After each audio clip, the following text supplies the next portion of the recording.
지난주 이제 1장 2절에서 8절까지의 말씀을 살펴보시면 이제 그리스도를 향한 우리의 믿음을 위협하는 수많은 시험과 도전이 있었죠. 수많은 시련과 고난 앞에서 성도들은 어떻게 행해야 하는가? 일상의 삶 가운데서 우리가 힘으로 감당하기 어려운 수많은 도전과 그런 고난 앞에서 그런 문제들을 어떻게 극복할 수 있는가라는 질문에 있어서 사도 바울은 우리에게 크게 두 가지를 말씀을 합니다. 그래서 첫 번째는 그런 시련과 고난은 우리의 믿음을 정죄하는, 그러니까 믿음의 담금질을 위한 하나님의 은혜임을 기억해라. 그래서 그것을 기쁘게 여기고 하나님의 선한 인내를 품을 것을 우리에게 말씀을 합니다. 그리고는 무엇을 또 주문을 했느냐? 바로 믿음으로 하나님의 지혜를 구해야 한다. 믿음으로 하나님의 지혜를 구해라. 그러니까 오직 기도로서, 믿음으로써 하나님의 지혜를 구해서 그 지혜를 통해서 그 시련과 고난이 하나님의 능력을 바라볼 수 있는 하나님의 참된 소망이 되게 해라. 이렇게 우리에게 말씀을 하고 있습니다.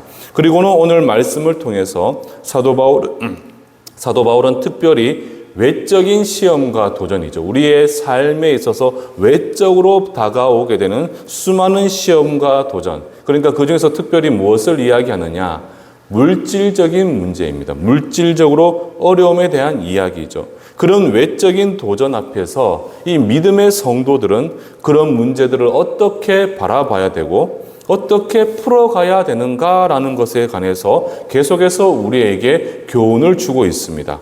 그래서 이제 9절 말씀에 보시면 뭐라고 이야기를 하느냐? 낮은 형제는 자기의 높음을 자랑해라. 이렇게 이야기합니다. 여기서 낮은 형제는 바로 무엇을 지칭하느냐? 바로 쉽게 말해서 물질적으로 어려운, 즉 가난한 사람이다 보시면 되겠습니다.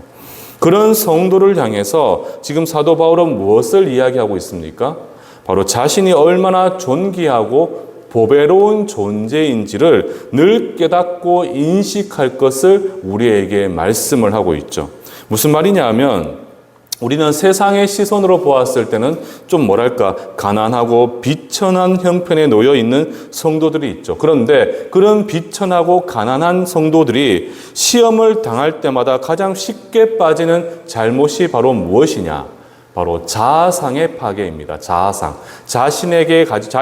자신을 스스로 들여다볼 때 가지는 그 자아상이 파괴가 된다라는 사실이죠. 자신의 자아상의 파괴.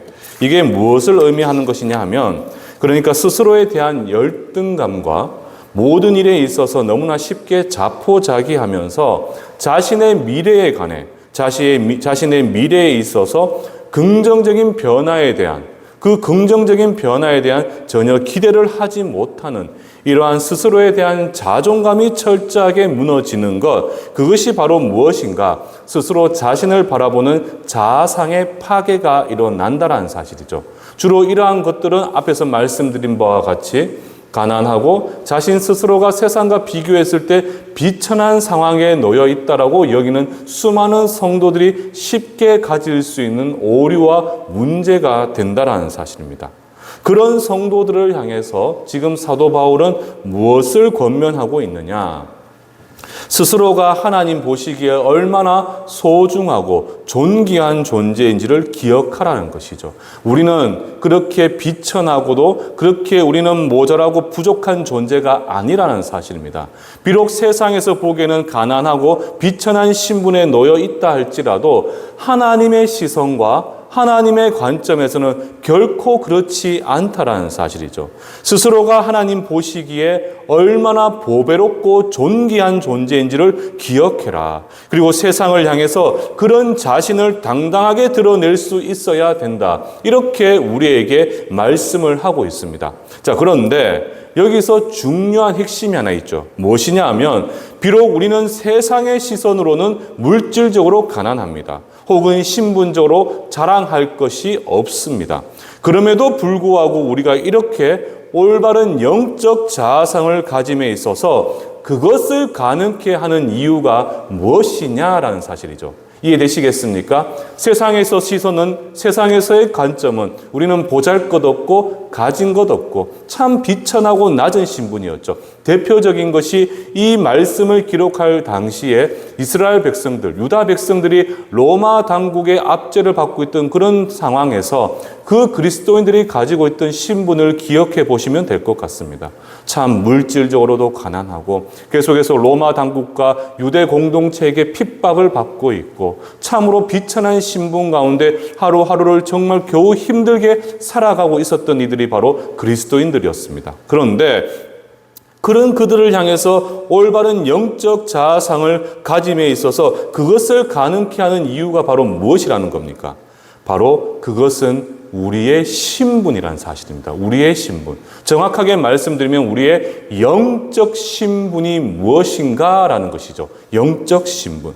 바로 세상이 갖지 못한 저와 여러분들만이 가지는 하나님의 자녀라는 하나님의 택함받은 영적 이스라엘 백성이라는 이 놀라운 신분이 바로 우리로 비록 세상에서는 비천하지만 그럼에도 나의 높음을 자랑할 수 있는 이유가 된다라는 사실입니다.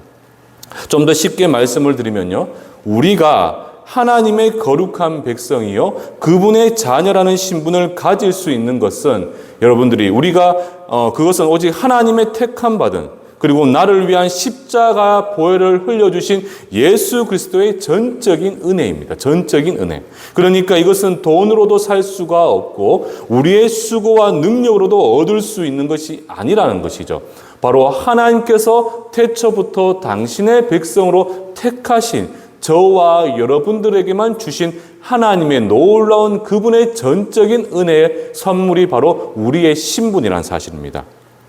오직 하나님의 은혜로만 주어진 고귀하고 정결한 신분이 바로 저와 여러분들이 가지고 있는 하나님의 거룩한 자녀라는 신분인 것이죠.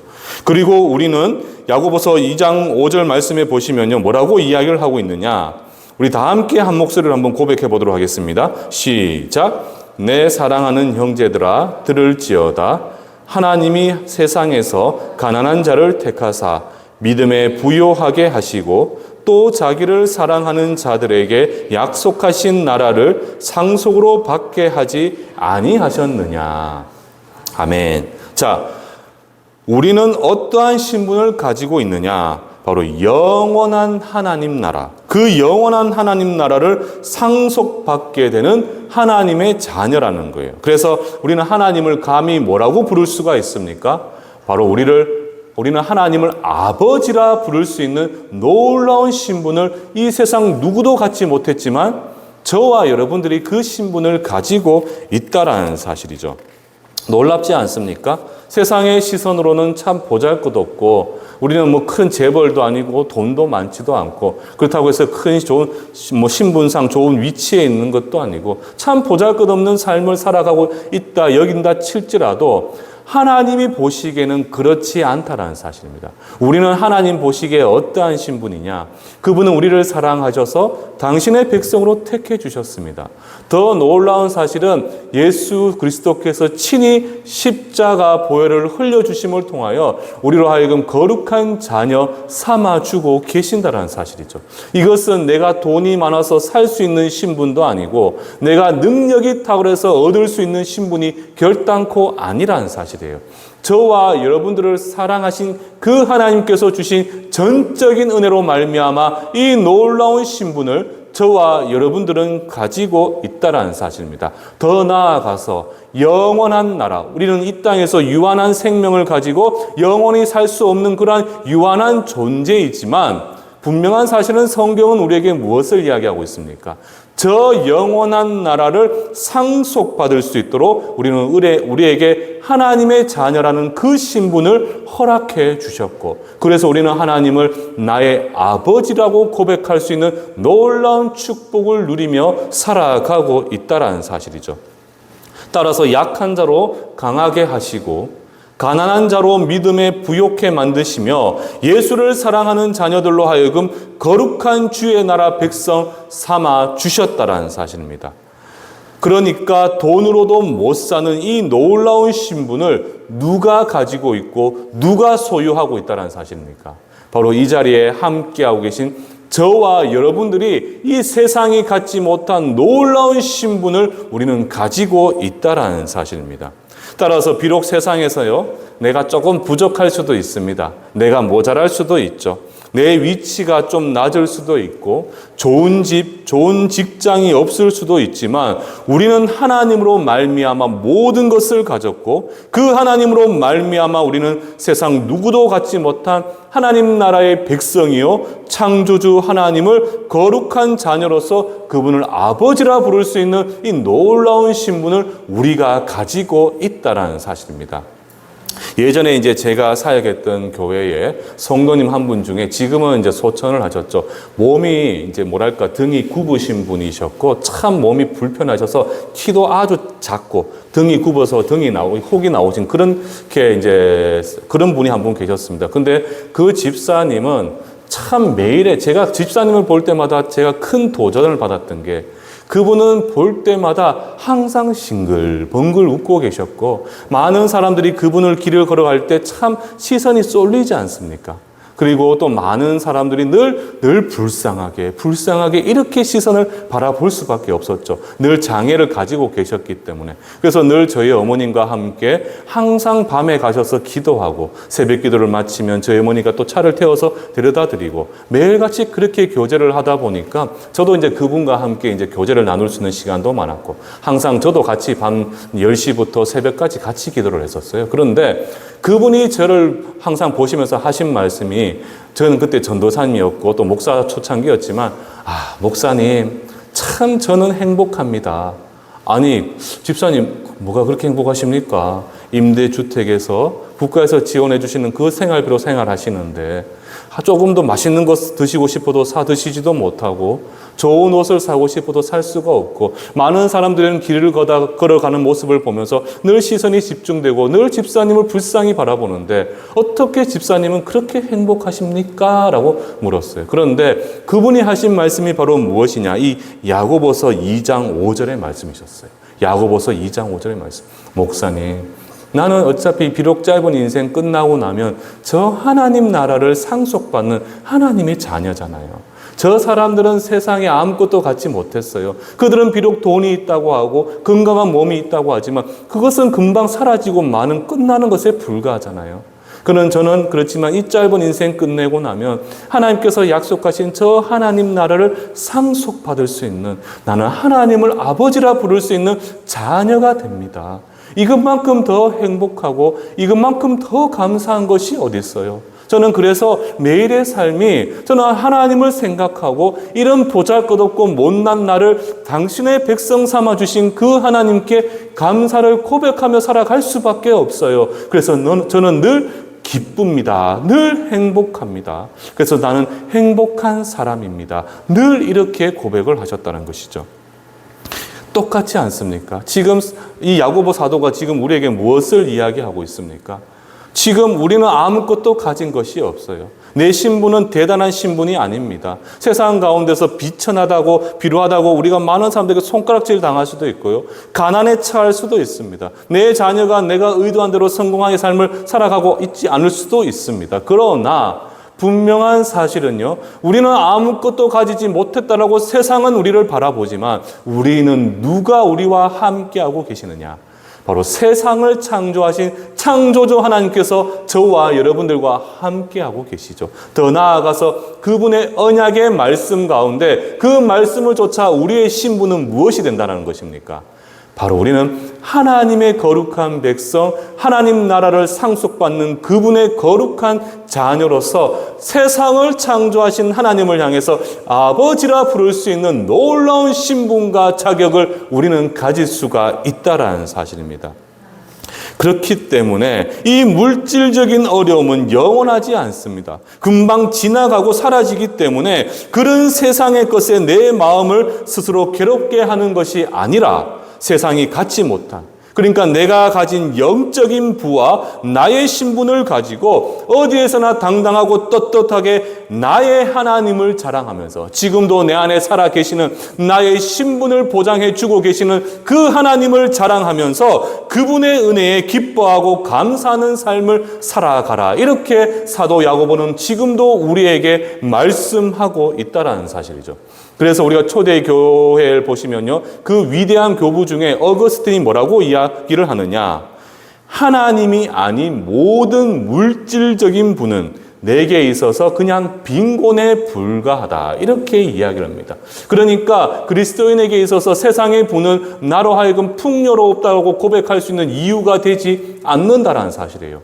모든 믿는 자들에게 있어서 예수의 십자가 보혈의 은혜로 말미암아 거룩한 하나님의 자녀가 된 저와 여러분들에게 있어서는 오직 하나님 한 분만이 내 삶의 가장 풍요로운 은혜요, 물질을 넘어서는 참된 축복의 이유가 된다. 이렇게 우리에게 말씀을 하고 있습니다. 여러분들, 결국 우리가 기억해야 되는 것은 무엇이겠습니까? 고린도전서 1장 30절에서 31절 말씀에 보시면 이렇게 고백을 합니다. 너희는 하나님으로부터 나서 그리스도 예수 안에 있고 예수는 하나님으로부터 나와서 우리에게 지혜와 의로움과 거룩함과 구원함이 되셨으니 기록된 바 자랑하는 자는 주 안에서 자랑하라 함과 같게 하려 함이다. 예수 그리스도, 우리의 하나님께서 십자가를 통해 저와 여러분들의 무엇이 되어주셨다는 겁니까? 바로 지혜와 의로움과 거룩함과 구원함이 되어주셨다는 사실이죠. 우리는 그 예수를 믿고 있기 때문에 우리에게 주어진 그 그리스도의 더 큰 영광을 세상 가운데 나타내 보일 수 있는 사람들이라는 사실입니다. 따라서 우리는 세상이 갖지 못한 이 우리 속에 계신 주님을 자랑할 수 있기 때문에 그런 여러분들의 보증이 되어주시는 하나님을 바라보면서 스스로를 어떻게 여기셔야 되겠습니까? 나는 보배롭고 존귀한 자임을 스스로 고백하는 삶을 살아가셔야 된다는 사실입니다. 그래서 저는 우리 믿는 자들이, 우리 그리스도인들이 세상을 향해서 좀 떳떳하고 당당하게 나의 신분을 밝힐 수 있었으면 좋겠어요. 제가 요즘에 참 안타까운 게 20년 전만 하더라도, 제가 이제 청년회 때 20년 전만 하더라도 그때까지만 해도 어땠었냐면 성도님들이 교회를 갈 때 때로는 버스를 탈 수도 있고 지하철을 탈 수가 있지 않습니까? 그때 많은 분들이 성경책을, 젊은 청년들과 어린 학생들까지 포함해서 성경책을 당당하게 들고 다녔습니다. 그러면서 나는 오늘 이 거룩한 성일 주의 전에 예배드리러 갑니다. 당당하게 밝히고 있었어요. 그런데 어느 순간부터 세상이 다원주의적인 세상으로 바뀌게 되고 정말 절대적인 하나님의 가치를 믿는 우리를 어느 순간부터 비난하고 조롱하고 멸시하는 시대로 바뀌어가고 있죠. 그러다 보니까 많은 사람들이, 물론 우리가 이제 핸드폰에 이제 성경의 어플을 다 우리가 깔 수도 있지만 많은 사람들이 성경책을 당당하게 손에 들고 다니는 것을 조금 부끄러워한다라는 생각이 제가 조금씩 들기 시작합니다. 어떻게 보면 목사님들 중에서도 좀 간단하죠. 이런 태블릿 하나 들고 다니면서 안에 모든 것이 담겨 있고 설교의 본문이 다 담겨 있는 텍스트가 담겨 있으니까 이거 하나만 들고 다니면 편하긴 편해요. 그런데 어느 순간부터 목사님들도 그렇고 우리 성도님들도 그렇고 특별히 우리 어린 젊은 청년들과 자녀들은요, 이 성경책을 들고 다니는 것이 조금 부끄럽게 여기고 부끄럽게 생각하지 않나, 그런 생각이 들더라고요. 그런데 여러분들 기억하십시오. 우리 스스로는 자랑할 것이 없습니다. 그러나 우리가 이 세상 가운데 나를 당당하고 떳떳하게 내놓을 수 있는 그 이유가 바로 무엇이겠습니까? 나는 보잘것없지만 내 안에 계신 하나님으로 말미암아 나는 이 세상 모든 것을 가진 하나님의 백성이기 때문에 그런 우리의 신분을 우리는 세상 가운데 나의 보증이 되어주신 하나님으로 말미암아 떳떳하고 당당하게 밝히며 살아갈 수가 있다라는 사실이죠. 우리는 그런 하나님의 놀라운 은혜 가운데 우리는 하나님의 거룩한 자녀라는 정말 세상이 갖지 못한 하나님이 주신 그 놀라운 축복과 선물을 가진 사람들이 바로 저와 여러분들이 된다라는 사실입니다. 그렇기 때문에 좀 여러분들 스스로를 나는 보배로운 자, 하나님의 시선으로 여러분들을 바라보시면서 나는 존귀한 자, 나는 거룩한 자, 하나님이 스스로가 당신의 목숨까지 버려가면서까지 사랑하신 그 사랑의 대상이 바로 저와 여러분들이라는 사실을 꼭 기억을 하신다면 여러분 어떻겠습니까? 이 세상 가운데 나는 하나님을 믿습니다. 나는 예수님의 거룩한 자녀입니다. 좀 더 솔직하고 떳떳하고 자신 있게 우리를 밝힐 수 있지 않겠습니까, 여러분들? 이어서 이제 우리가 이제 10절 말씀에 보시면, 본문으로 돌아가서 10절 말씀에 보시면요. 이와 반대로, 앞에는 우리가 물질적으로 좀 가난하고 세상 가운데 좀 비천한 신분을 가졌더라면, 이제 반대로 누구를 이야기하느냐? 10절 말씀에 보시면, 가난한 이와 반대로 누가 등장을 합니까? 우리 다 함께 10절 말씀 한번 고백해 보겠습니다. 시작!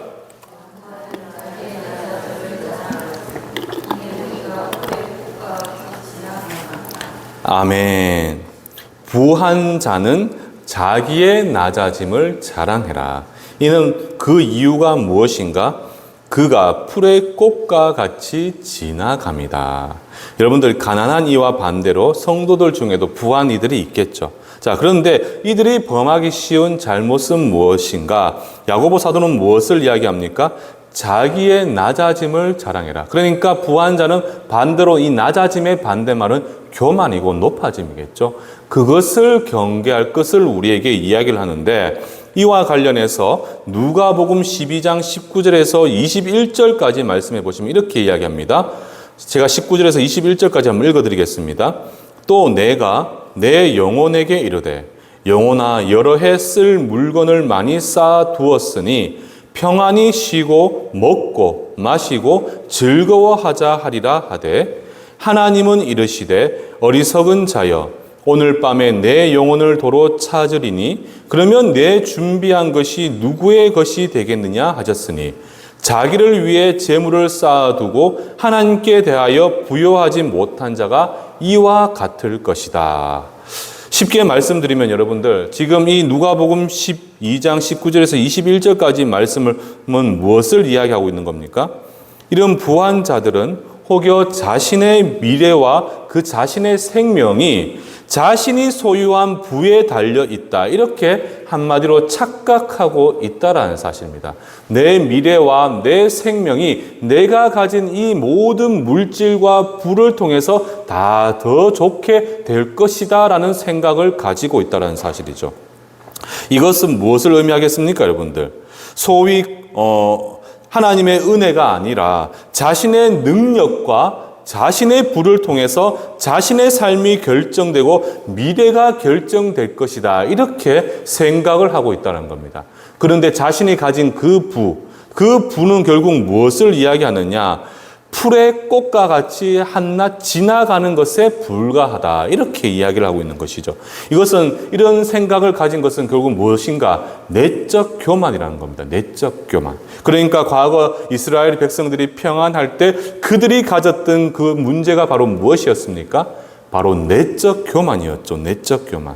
하나님이 가장 미워했던 그 내적 교만의 태도가 바로 이 부한 자가 가지고 있는 생각이라는 사실이에요.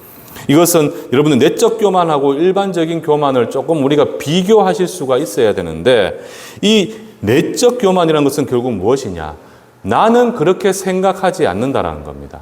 내가 알지 못하는, 나는 그렇게 생각하지 않는다라고 생각을 하지만 내 행동은 그렇지 않은 위선적인 행태로 나타나는 것, 그것이 바로 무엇입니까?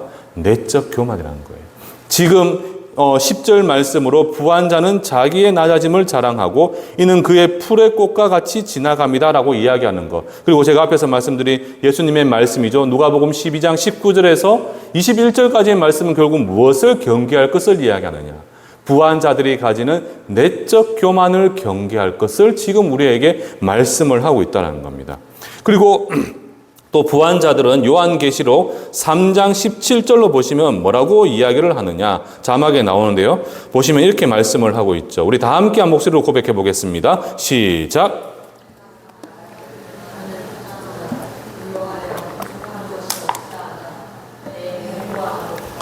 가련한 것과 가난한 것과 눈먼 것과 벌거벗은 것을 알지 못한다.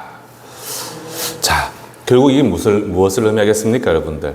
바로 스스로가 얼마나 부족하고 연약한 존재인지에 대한 영적인 무지와 함께 안일함에 빠지기 쉽다. 그러니까 앞에서 말씀드린 바와 같이 결국 야고보 사도가 우리에게 가르치고자 하는 바는 무엇입니까?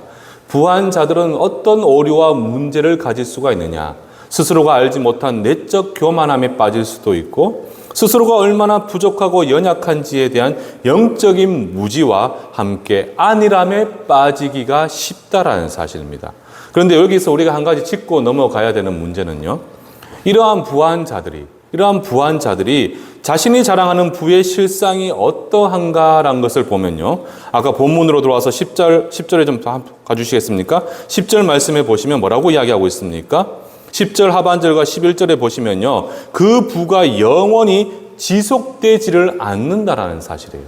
그 자신이 가진 그 부가 지속되지 않는다. 그래서 풀의 꽃과 같이 지나가고 이것은 무엇이겠습니까? 금방 시들어버리는 꽃과 같이 그 시간이 영원하지 않다라는 사실입니다. 내가 가진 부는 그 영원히 우리가 소유할 수가 없다라는 사실이죠. 그리고 11절에 뭐라고 이야기를 합니까? 해가 돋고 뜨거운 바람이 불어 풀이 마름같이 말라버린다. 이렇게 이야기를 합니다. 해가 돋고 뜨거운 바람이 불어 풀이 마름같이 말라버릴 것이다. 이것은 어떤 의미를 가지고 있느냐? 우리 인생 가운데 예기치 않는 그런 파괴적인 상황이 나에게 닥쳐올 수가 있지 않겠습니까? 그런 상황으로 인해서 내가 가진 부가 한순간에 사라지게 되는 것을 이야기하는 것이죠. 우리가 좀 더 쉽게 생각을 해보면 여러분들 욥을 한번 생각해 보십시오. 욥. 동방의 의인이었고 큰 부를 이루었고 다복한 가정이었지만 예기치 않는 상황으로 어떻게 되게 됩니까? 모든 재산을 잃어버리게 되고 사랑하는 모든 자녀들을 잃어버리게 되는 그러한 일들이 일어날 수가 있다는 사실입니다. 우리 인생 가운데서도 바로 우리가 가진 부는 그렇게 한순간에 흩날리는 먼지와 같이 사라질 수가 있기 때문에 그것은 풀의 꽃이 마름과 같이 영원할 수가 없는 것이 바로 인간이 가진 부가 된다라는 사실이죠. 더 나아가서요, 이러한 부함도 결국 인간의 죽음 앞에서는 전혀 힘을 발휘하지 못한다라는 사실입니다. 무슨 말이냐면 이사야 49장 17절로 보시면 뭐라고 이야기를 합니까? 내 자녀들은 빨리 걸으며 이건 잘못된 것 같은데요. 본문 제가 읽어드리겠습니다. 그가 죽음에 가져가는 것이 없고 그의 영광이 그를 따라 내려가지 못함이로다. 이해되시겠습니까? 그가 죽음에 가져가는 것이 없다. 그리고 그의 영광이 그를 따라 내려가지 못한다. 아무리 큰 부를 이루고 이 세상에서 못할 것이 없어 보인다 할지라도 이러한 물질적인 부함도 결국은 죽음이라는 그 관문 앞에서 어떻다는 겁니까? 무용지물에 불과하다. 이렇게 이야기를 하는 것이죠. 그러니까 그 부가 영원하지 않을 뿐더러 죽음이라는 마지막 관문 앞에서는 그것이 어떠한 힘도 발휘하지 못하는 무용지물에 불과하다. 이렇게 우리에게 말씀을 하고 있는 겁니다.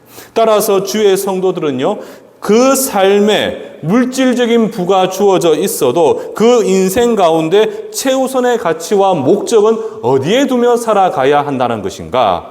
바로 들의 풀과 같이 일시적이며 덧없는 물질적인 부함에 만족하고 그것만을 의지하는 것이 아니라 바로 오직 영원한 주님의 말씀, 영원히 변치 않는 나로 참된 구원의 길로 인도하는 그 거룩한 하나님의 말씀을 바라보면서 그 말씀을 붙드는 인생, 오직 말씀에 순종하는 삶을 살아가라. 이렇게 야고보 사도가 지금 우리에게 말씀을 하고 있는 것이죠. 그 사실을 이사야 40장 8절에 보시면 뭐라고 이야기하고 있습니까? 풀은 마르고 꽃은 시드나 그러나 하나님의 말씀은 영원히 설 것이다. 이렇게 우리에게 말씀을 합니다. 한순간에 흩날리는 먼지와 같이 사라질 수 있는 그 물질의 부와 세상의 영광과 존귀를 바라보며 살아가는 것이 아니라 예수를 믿는 저와 여러분과 같은 하나님의 거룩한 백성들은 무엇을 바라보고 무엇을 소망하며 무엇만을 붙들며 이 땅을 살아가야 된다는 겁니까? 일시적이고 사라지고 유한한 자신의 재산과 물질과 세상의 영광을 쫓는 것이 아니라 영원한 하나님의 말씀, 우리로 영원한 생명, 영원한 하나님 나라를 상속받을 수 있는 그 신분으로 이끌어가는 바로 영원한 하나님의 말씀을 바라보고 그 말씀을 소망하고 그 말씀만을 내 인생의 최고의 가치와 목적의 삶의 목적으로 두고 그 말씀을 쫓아 순종하는 삶을 살아가는 것, 그것이 바로 무엇이라는 겁니까? 바로 이 세상 가운데서 모두가 영원히 멸망할 수밖에 없는 이 험하고 악한 세상 가운데서 영원한 신분, 하나님의 거룩한 백성이요 자녀라는 그 신분을 보장해주는 하나님의 놀라운 축복이며 선물이 된다라는 사실이죠. 그렇기 때문에 여러분들 기억하십시오. 세상의 모든 것은 한순간에 사라집니다. 들의 꽃과 풀과 같이 영원히 존재하지 않고 한순간에 사라질 수밖에 없습니다. 그러나 분명한 사실은 하나님의 말씀은 영원히 서 있습니다. 그 말씀을 쫓아 진리의 말씀, 생명의 말씀, 나의 신분을 보장해주는 그 놀라운 은혜의 말씀을 쫓아 살아가게 될 때 우리는 하나님의 거룩한 백성으로 이 땅 가운데 이 말씀 가운데 약속하신 하나님의 놀라운 선물과 그 은혜로 말미암아 우리는 거룩하고 존귀하고 정결하고 영적인 하나님의 백성다운 삶을 이 땅 가운데 온전히 살아낼 수가 있다라는 사실이죠. 그 하나님의 말씀을 소망하며 살아가게 될 때 하나님이 바라시는 거룩한 인생으로 하나님은 어떻게 하십니까? 내 능력으로 내 삶을 바꾸는 것이 아니라 하나님의 그 보이지 않는 능력의 손길로 내 인생과 내 삶을 바꾸어 주시게 된다라는 사실입니다. 그 사실을 오늘 야고보 사도가 이 짧은 한 몇 문장 안에 모든 것을 담아 말씀하고 있다라는 사실이죠. 따라서 오늘의 말씀의 결론이죠. 무엇입니까? 12절 말씀해 보시면 이렇게 이야기를 하고 있죠. 결국 그 12절이 무엇을 이야기하는 겁니까? 바로 성도의 인생에서 가난하거나 때로는 부한 인생 가운데 수많은 시험과 도전이 닥쳐와도 12절에 보시면 뭐라고 이야기를 합니까? 시험을 참는 자는 무엇이 있습니까? 복이 있다. 주의 인내를 품어야 한다라는 사실입니다. 우리가 2절에서 8절까지 말씀 가운데 우리가 환난과 시험을 어떠한 시선으로 바라보라고 했죠? 하나님께서 나를 아름다운 원석에서, 숨은 원석에서 아름다운 보석으로 담금질하는, 정죄하시는 그 과정 가운데 우리로 하여금 하나님이 가지신 선한 인내를 품을 것을 말씀하셨죠. 지금 동일하게 우리에게 뭐라고 말씀을 하시느냐? 지금 시험을 참는 자는 복이 있다. 그러니까 이 세상에서 다가오는 수많은 시련과 고난 가운데 예수의 그 십자가의 인내로 품고 그 인내를 품어서 그 모든 시험을 극복하고 참는 자에게는 하나님이 약속하신 이 놀라운 축복들이 저와 여러분들의 것이 될 것이다. 이렇게 우리에게 말씀을 하고 있죠. 더 나아가서 무엇을 이야기합니까? 우리가 주의 인내를 품어야 되는 그 이유로 시련을 견디어낸 자로 하여금 무엇이 약속되어져 있습니까? 12절 하반절에 뭐라고 이야기하고 있죠? 약속하신 생명의 면류관을 얻게 될 것이다. 참 감사하고 놀랍지 않습니까? 이 짧은 인생, 눈 감았다 뜨니까 저는 평생에 늙지 않을 거라고 생각을 했고 나이가 들지 않을 거라고 생각을 했습니다. 영원히 20대의 나이를 저는 유지할 줄 알았어요. 그런데 정말 눈을 딱 감았다 뜨니까 제 인생이 벌써 반백년, 50년이 되었잖아요, 여러분들. 저는 정말 놀랐어요. 그런데 매일의 바쁜 삶을 살아가다 보니까 어느 순간 하루하루가 너무나 시간이 빨리 지나갑니다. 결국 이게 무엇이겠습니까, 여러분들? 우리는 곧 하나님 앞에 가까이 날 그날이 다가오고 있잖아요. 그러니까 내가 가진 이 부와 내가 가진 이 세상에서 어떤 것들도 나를 보장해주고 내 생명과 나의 모든 미래를 보장해줄 수가 없어요. 그런데 영원히 서 있는 그 하나님의 말씀, 그 말씀을 쫓아 거룩한 백성의 삶을 살아내게 될 때 우리는 저 영원한 하나님의 나라가 여러분들 인생 가운데 약속되어져 있고 우리는 바로 하나님이 씌워주실 그 영광의 생명의 면류관이 저와 여러분들에게 예비되어져 있다는 사실입니다. 그렇기 때문에 여러분들 내 삶이 때로는 빈곤하고 그 가운데 내 뜻대로 내가 원하는 삶대로 살아가지 못한다 할지라도 때로는 내가 많은 것을 가졌다 할지라도 우리는 그 모든 것에 연연하지 않고 무엇을 바라보고 누구만을 소망하며 살아가야 된다는 겁니까? 하나님의 말씀을 바라보고 그 말씀의 주인이신 하나님을 소망하며 매일의 삶 가운데 하나님이 원하시는 삶을 기쁨과 감사로 살아내는 그러한 삶을 살아가야 한다는 사실이죠. 사랑하는 성도 여러분들, 지난주의 말씀도 그렇고 오늘의 말씀도 그렇고 결국 주를 믿는 그 성도들이 그 인생길 가운데 우리의 힘으로 감당케 어려운 수많은 삶의 어려움이 닥쳐옵니다. 그리고 그 고난이 닥쳐온다 할지라도 그 시험 가운데 우리는 무엇을 가지셔야 되느냐? 바로 온전히 인내할 수 있는 하나님의 선한 인내를 품고 주님께 인정받고 주님만을 사랑하는 삶을 살아가셔야 하는 것이죠. 그리고 이 세상의 일시적인 복과 영광 바라보지 마십시오. 저도 살아가다 보면요, 정말 큰 사업을 하신 분들도 있었어요. 제가 제 주위에도 정말 큰 사업을 하면서 회장님 소리를 듣던 분들도 계셨어요. 그런데 한순간에 그 사업이 무너지는 것도 봤습니다. 바벨탑이 한순간에 공을 들여 짓지만 하나님께서 후 한번 불어부르시면요, 그 바벨탑은 무너질 수밖에 없어요. 사람이 세운 그 바벨탑은 무너질 수밖에 없습니다. 바로 인생 가운데 정말 감당케 어려운 수많은 고난이 닥쳐와도 그 영원히 변치 않는 우리가 주님의 은혜만을 바라보며 살아간다면 우리는 더 이상 낙심하지 것도 좌절할 것도 절망할 것도 없이 오히려 매일의 삶 가운데 오늘은 나를 어떻게 지키고 보호하실까? 오늘은 어떻게 나를 선한 길로 인도해 주실까? 오늘은 나의 이 연약함을 어떻게 만져주시고 닦아주시고 위로해 주실까? 그 하나님의 은혜를 기대하고 소망하는 삶을 살아낼 수가 있다는 사실이죠. 그런 하나님의 은혜를 바라보시면서 여러분들 그러면 어떤 삶을 사셔야 되겠습니까? 당장 내일부터 우리는 어떠한 삶을 살아내셔야 되겠습니까? 하나님의 말씀에만 집중하십시오. 그리고 그 말씀을 쫓아 먼저는 순종의 삶을 살아내십시오. 그러한 삶을 살아내게 될 때 우리는 적어도 우리를 바라보는 세상의 시선은 우리를 향해 비웃고 조롱하겠지만 세상을 창조하신 하나님은 저와 여러분들을 바라보면서 얼마나 기뻐하고 계시겠습니까? 하나님을 기쁘게 만드는 자, 하나님으로 하여금 웃게 만드는 그러한 삶을 살아내실 수 있는 복된 우리 충성교회 성도님들 되기를 주님의 이름으로 축원합니다.